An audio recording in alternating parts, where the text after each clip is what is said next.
Hello sir, hi sir. నవ్వుతుంటే బాగున్నావు. Thank you so much అన్న. నేను చూస్తానని చెప్పి అస్సలు అనుకోలేదన్నా. బలేవాడి నేను మాట్లాడకపోతే ఎట్లా నీకు? అసలు బాగుండన్న, మనం ధైర్యంగా ఉందన్న, ఏం ప్రాబ్లం లేదు. త్వరగా ట్రీట్మెంట్ తీసుకుని తొందరగా బయటకు వస్తాను. ఫస్ట్ దేవరాశం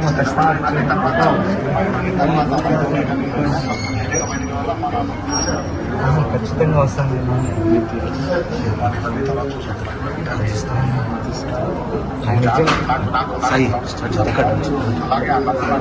నాలుగుతూనే ఉంటానన్న, ధైర్యంగా నేను బయటకు వస్తాను.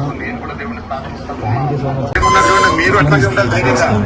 మీరు నవ్వుతూ ఉంటే కూడా కొన్నంత బలం వస్తుంది. మీరే చెప్పండి అన్న, నేను చెప్తే మా అమ్మ. నేను చెప్తున్నాను, చూడండి నవ్వు చూడండి, ఎంత బాగా నవ్వుతున్నాడు చూడు.